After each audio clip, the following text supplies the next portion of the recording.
I left the apartment at my usual time and drove out of the parking lot onto the street. I turned around and headed down the Cortez to the stop sign on Monte Vista and then turned left. I'll be at work in 20 minutes.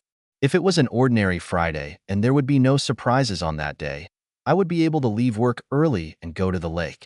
The tent and the rest of my gear were in the back of my pickup truck, and all I had to do was stop and get ice. I reached out, turned on the radio, and caught the latest recording of George Jones with the song, The Cold Hard Truth. The song ended, and the DJ said, "No one does it better than Old Possum. And now let's listen to Susan, with her traffic jams and the weather." Susan told me that there would be no traffic jams on my route, and that the weekend would be warm and sunny. After half a dozen commercials for services I would never use and products I would never buy, the DJ is back. Good morning. It's 7:06 on this beautiful Friday, the 9th of June, and you're listening to KXYZ. This is Rhonda Vincent, and she wants to take you on the Bluegrass Express. I love Rhonda Vincent, but I reached out and turned off the radio.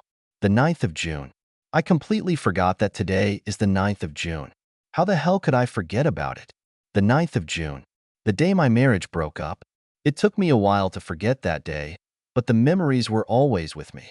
When I was driving to work, it all came back to me. It all started with a business trip to Chicago. I kissed my wife, Sherry, goodbye, said I would call her as soon as I arrived in Chicago, and check into the hotel.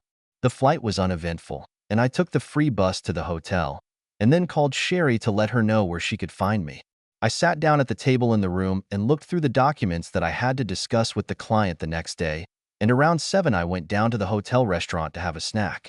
After a pretty decent dinner, I went to the hotel lobby to listen to live music and have a drink or two. I was sitting at the bar, sipping vodka and tonic, when a hoarse voice behind me said in my ear, "Do you want me to suck your dick, honey?" I quickly turned around and saw Annette Carlson. Annette was my regular girlfriend for the first 2 years of college. During these 2 years, we tore up our shared sheets and parted almost amicably when she told me she wanted to make love to other guys. Her words are still etched in my memory.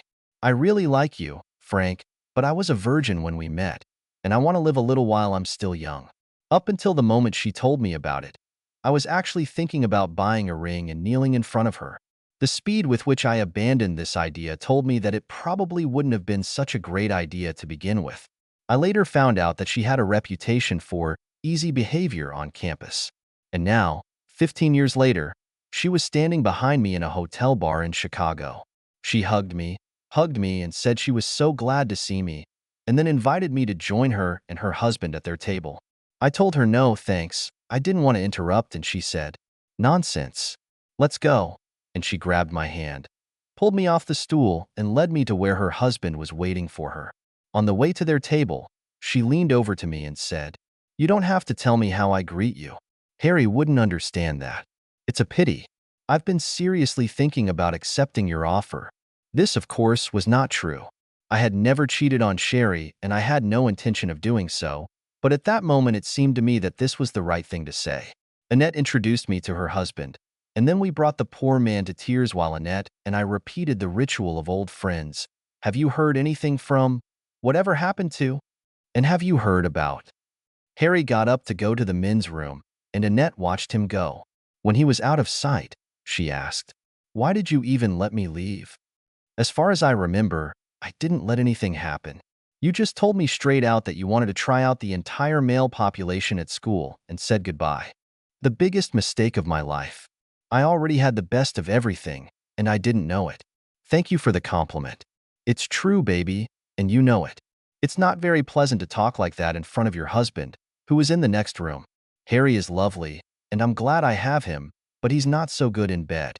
I chose it and knew what I would get when I bought it. But that doesn't mean I have to flush the memories down the toilet. Harry returned, and the conversation turned to something that concerned him as well. We sat, talked, and drank for about an hour. Annie's cell phone rang, and after she said hello, the conversation continued.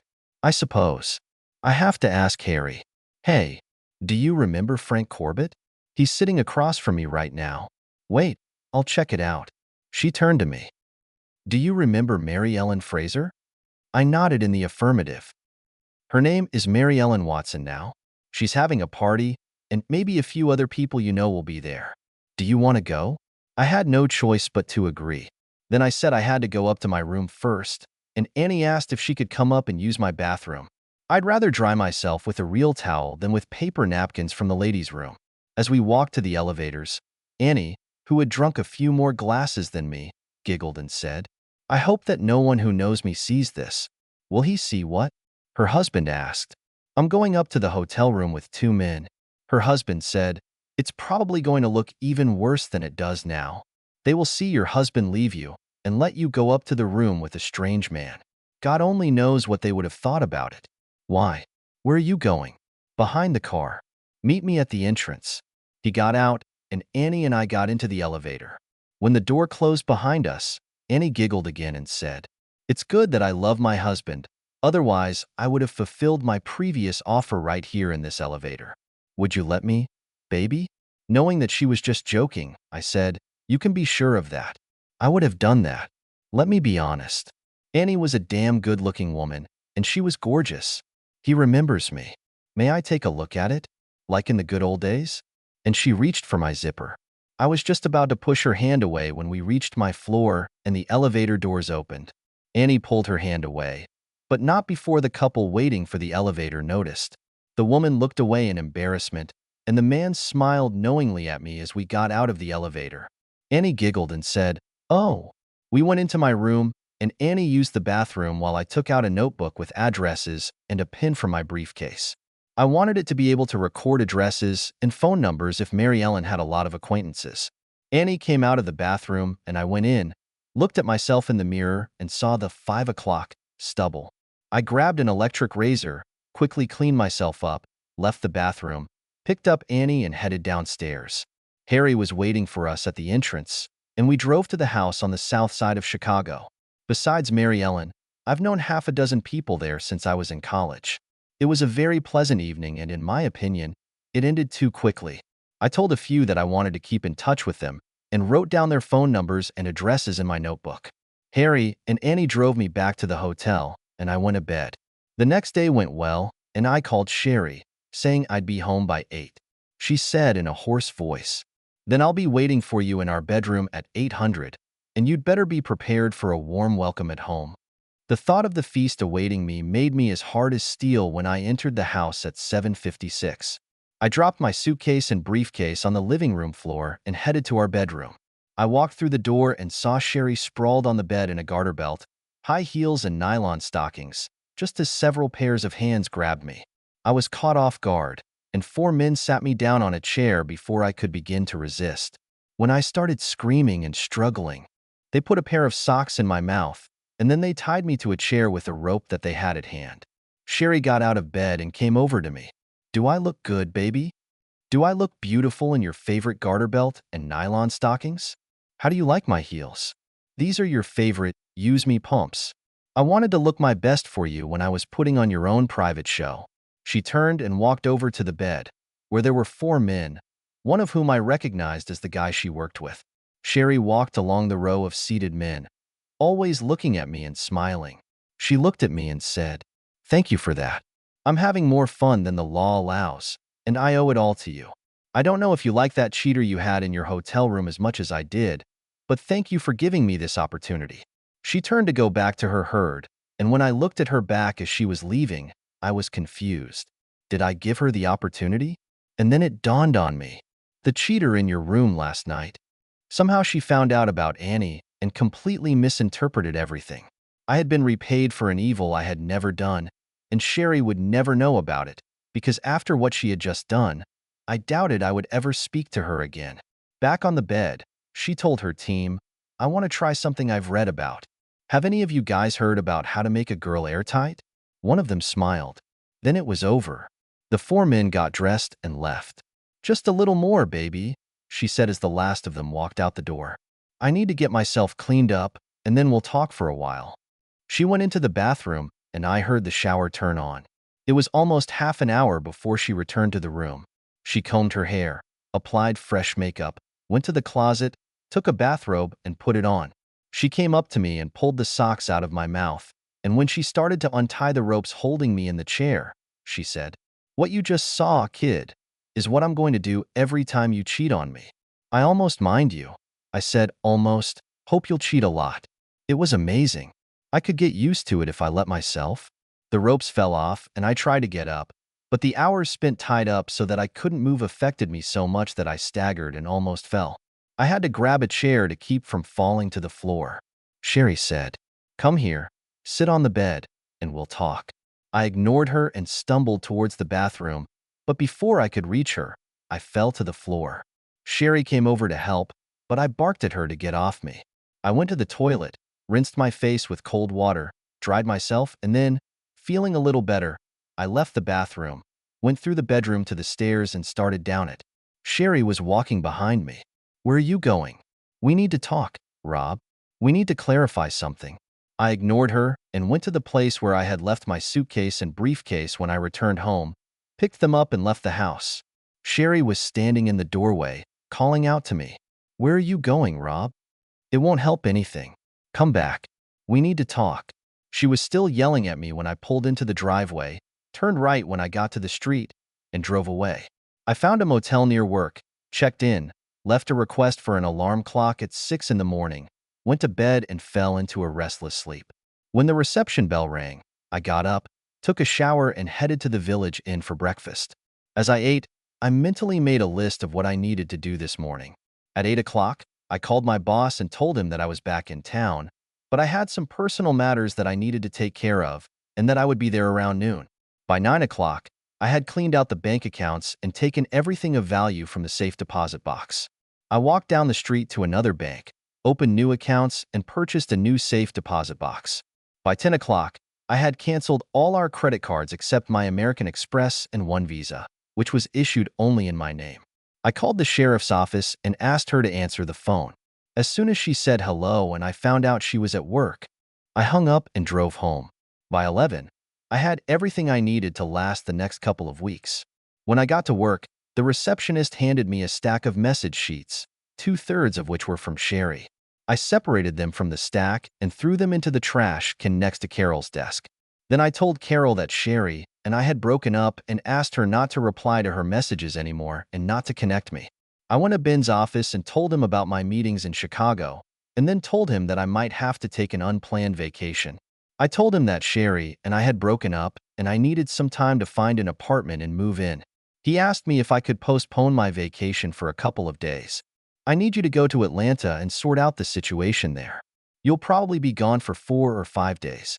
I told him no problem, and in fact it was. It would allow me to get out of town and get away from anything Sherry might do. I was willing to bet that by the time I left Ben's office, Sherry would no longer be able to pay with credit cards.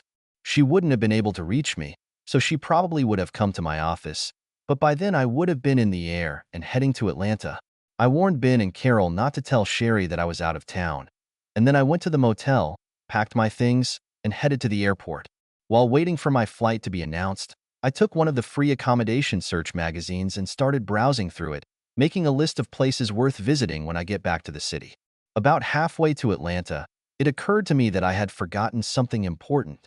I used the phone on the flight to call Ben and tell him to withdraw my salary from the direct deposit and hold it for me until I return and transfer it to my new bank.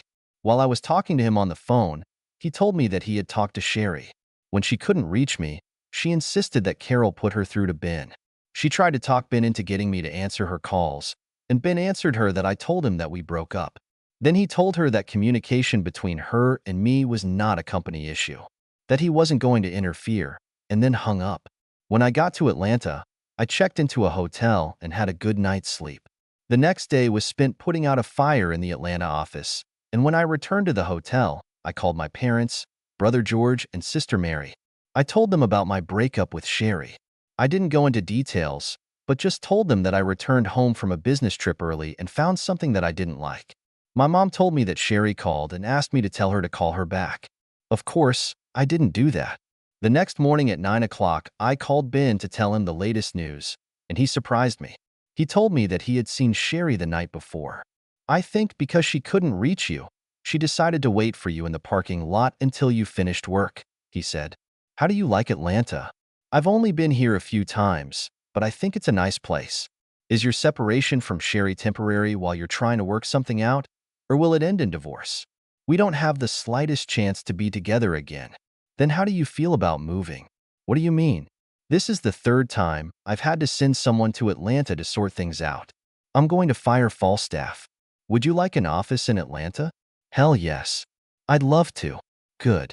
Then it's all right. We'll discuss the details when you get back. It was great for my ego, and as I sat there and smiled, it occurred to me that moving to Atlanta would save me from having to avoid Sherry, and that wouldn't be easy. If she was going to sit in parking lots and wait for me, what else could she do? I wasn't afraid to face her, but I just didn't want to. From the way she spoke when she untied me, it was obvious to me that her attitude was like, okay, now we're even and we can put this behind us. But it was never meant to happen. If she went and made love to some guy in a motel room and then came home and told me, okay, now we're even, our marriage would still be over. But for her to do what she did with 4 men and expect me to accept it? No way. Not for the world. All I would achieve if I met her face to face is that I would probably spit in her face. I knew why she did it, and I didn't like it at all. She didn't trust me enough to doubt me without even talking to me? Fuck her. No, it's better to just leave. I wasn't going to file for divorce. I was just going to leave. I finished my job in Atlanta and headed home. After leaving the airport, I checked into a hotel near work and then went to the office and brought Ben up to date. We discussed how I would move to the Atlanta office and set a timeline for when that would happen. Then I took a couple of days off to sort out some personal matters. I parked down the street from the house when Sherry left for work, and as soon as she turned the corner, I dialed the number on my cell phone, said we were ready to go, and a couple of minutes later a rented Ryder truck pulled up to the driveway, driven by my brother George. A car pulled up and parked behind him, and Skip and Corey, 2 of my very good friends, got out and joined George and me. 2 hours later, I had everything I wanted. I took all my personal belongings, a home desktop computer, a printer, and enough furniture to move into an apartment in Atlanta. I turned to a lawyer and asked him to issue a power of attorney for my brother, and then put a copy of it in an envelope along with a note that said, "Call George when you're ready to sell the house. He will act on my behalf." I didn't bother to sign it and mailed it. She'll get it in about 2 days, and by then I'll be on my way to Atlanta. I didn't care about the house. We refinanced the construction of a swimming pool and a tennis court, and I doubted that we could talk about any equality when the cost of the sale would be deducted from the proceeds. I had to make another stop, and I told the man what I needed, gave him some money, and then drove to the place where I rented a truck. They attached a car trailer to it. I drove up to George's house, loaded my car into a trailer, and half an hour later I was on my way to Atlanta. I called Ben and informed him that I was on the spot in Atlanta, and he put his plan into action. That night, he flew to Atlanta, and the next morning went to the office, fired Falstaff, and sent all employees home for the day, telling them that there would be no loss in wages and they could return to work the next morning. I spent the day looking around the apartments and had settled on one of them by the time I met Ben for dinner. Over dinner, he told me that Sherry showed up in the parking lot almost every day, and sometimes twice a day in the morning, trying to catch me returning to work, and then again in the evening to intercept me when I was going out. She even stopped Carol once and offered her $100 if she would walk her past the security guard in the lobby and up to your office. It seems like she still doesn't know that you're gone. The next morning, we were at the office to greet the employees when they came to work. Ben brought them up to date, wished me luck, and headed to the airport. The next week and a half was spent moving into my new apartment, tidying up my new office, and getting to know my staff while they got to know me. On the last Friday of the second week, I received a package in the mail and put it aside for review over the weekend. My apartment was on the second floor and it had a small balcony overlooking the pool. I bought a small patio table and 2 chairs to use on the balcony. On Saturday morning, I was sitting at the table, drinking coffee and looking through the contents of the package I received. It cost me a tidy sum, but I felt it was worth it. Based on the assumption that Sherry hired Steve, he was my colleague, whom I recognized, to help her organize a threesome, and that they arranged it in one day, I was sure that he used one of his buddies to replenish the gang. I told the private investigator everything I knew about Steve, and then gave him the physical descriptions of the 3 other men who were there with him that evening. I told the detective that I wanted him to follow Steve and find out if Steve had met anyone who fit the description, and if so, he would get me information about them. The results were much better than I expected. Steve did meet 3 men several times who matched the descriptions I gave the detective, and pure luck confirmed that these 3 were exactly the ones I wanted to find. The operative who was following Steve saw him meet the 3 of them at the sports bar and took a table next to them. He overheard them discussing a threesome and talking about when they could do it again. He didn't hear if this was going to happen because he got up to call for help and followed the 3 of them as they left the bar. It was terribly expensive, but I had the names, addresses, and places of work of all 4 assholes. I started making plans. It took 3 months before I was able to arrange a weekend trip. I got behind the wheel. No one was watching the planes, and I had a supply of gasoline in cans so as not to linger at the gas station. When I went to work on Monday morning, I had the satisfaction of knowing that it would be a hell of a long time before Steve Bowen would use his equipment again. A cast iron pipe repeatedly applied to the perineal area sometimes has a detrimental effect on male reproductive organs. It appears that the hooded man caught Bowen in the parking lot of his house and beat him to a pulp before taking his watch, rings, wallet, and everything he had in his pockets. 3 weeks later, the same thing happened to Archie Mellon and Jeff Montrose. By the time of my 3rd trip, Norm Reed had apparently figured out what Bowen, Mellon, and Montrose had in common and got a job in another state, getting the hell out of Dodge. It's a pity, but 3 out of 4 wasn't bad either. I thought about hiring a private investigator to find him, but then decided against it. 5 months have passed, and the work has progressed successfully. I met several ladies in bikinis who were relaxing by the pool, and I got to know one couple very intimately. One of them, a flight attendant named Brandy, managed to get into bed with me, and when she wasn't on a plane or visiting her parents, she spent time with me. It was a good decision for both of us until she told me she was marrying one of the captains she flew with regularly. I think when she wasn't in my bed, she was in his when they were sleeping somewhere. As a parting gift, she did introduce me to another flight attendant named Gloria, and we got along. Gloria immediately made it clear to me that she was not interested in anything other than a friendship with privileges relationship, which I was quite happy with. I was in a bad mood for a couple of days after I lost Brandy and before I started dating Gloria, and then it got even worse. One Tuesday evening, I returned home from work, drove into the parking lot, turned off the car, and heard, "Hi, Rob." I turned around and saw Sherry. I just stood there and looked at her. "Are you surprised to see me?" More disappointed than surprised. Disappointed? I was hoping I'd never see you again. The way I left should have told you that. Perhaps it would have been so if you had filed for divorce. The fact that you didn't submit it gave me hope that we could establish a relationship and continue our life together. There's no chance of that. Your gangbang put an end to that. How can you blame me for that after what you've done? I don't even know what you think I've done. That's bullshit, Rob. I told you I wanted to get even with you for having that cheater in your room when I called. I didn't have a cheater in my room, Sherry. Don't bullshit me. I called you, and a woman answered the phone. I asked her who she was, and she answered, and then she asked who I was. When I said I was your wife, she giggled and said, "Oh, you're that lucky girl." And then she hung up. So, without bothering to talk to me about it, you acted stupidly and arranged a threesome to teach me a lesson. Is that all? That's right, she exclaimed. First of all, Annie wasn't a cheater. She and her husband were waiting for me to use the toilet in my room, and then they were going to take me to a party where there were people I went to school with. Annie drank a little more than she probably should have, and was probably trying to be nice when you called. Come on, Rob. She told me straight out. She knew it. Annie was my girlfriend for the first 2 years of college, and then we broke up. Again, she was with her husband. You could have found out about all this if you'd bothered to talk to me before you ruined our marriage. As for divorcing you, it was in my best interest not to file for divorce, but to let you do it. How do you imagine it? I would have had to split our property equally with you if I had filed for divorce before I left. You'll have to do it anyway, even if I apply. It is possible, but the assets that we would have to split would be assets that we owned jointly at the time of filing, and at the moment it is only a house, and there is not enough capital in it to spend time on it. If you're going to wait for me to file for divorce, then you're going to have to wait a long time. As long as we're married, there's always a chance. No, Sherry, you don't stand a chance. You showed me what you really think of me when you showed your resentment.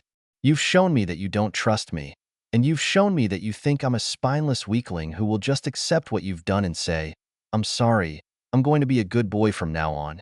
You've killed the marriage bond, and there's no way in the world it can be revived. You're wrong. I don't think you're spineless. I expected you to be as outraged as I was when that woman spoke to me on the phone. I know you're not a wimp. That's why I ordered them to tie you to a chair to keep you under control. I love you, Rob. I love you. I want you. And I need you. That's too damn bad, Sherry, because I don't want you.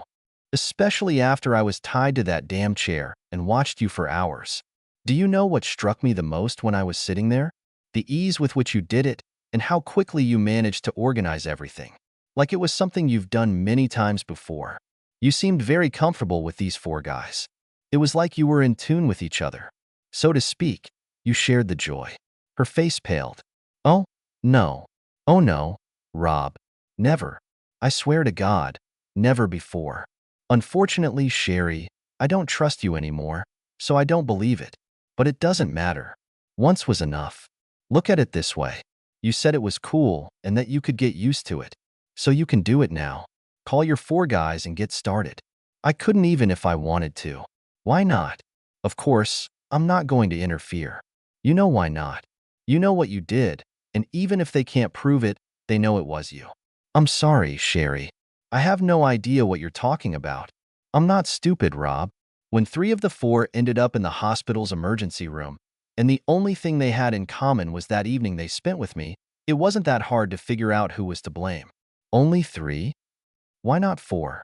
Because Norm figured it out too and left town before you could get to him.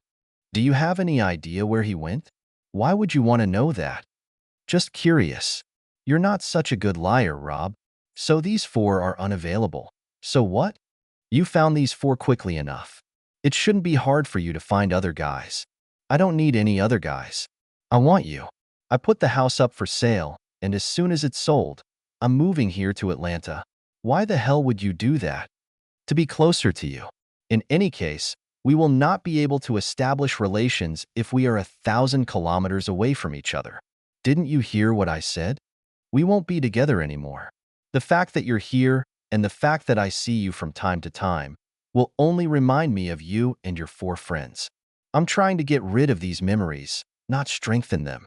Say what you want, but I'm going to get you back. It may not be easy and it will take some time, but I'm going to do it. Fuck you, I said, turning away from her and heading for my apartment. I never asked her how she found me. She probably hired a private investigator. I wondered why I hadn't heard the phone ring when she called. It must have happened when I was using my electric razor. She sold the house and moved to Atlanta. She managed to rent an apartment in the same apartment complex where I lived. Thank God, not in the same building, but still close enough to guard me. It seemed that every evening when I came home from work, a note was slipped under my door saying that she was cooking one of my favorite dishes and inviting me to dinner. Notes with an invitation to go to a certain place with her or meet her after work for a drink. I ignored them all, but what I found last night got me thinking. I thought about it most of the night and part of the morning. Sherry was damn good in bed and suddenly I realized what I was thinking, shook my head to clear my thoughts, and muttered, damn it, no. I made a mental note to call Gloria when she returned from the flight, and then turned on the radio again and listened to Toby Keith sing about how much he liked the bar. End.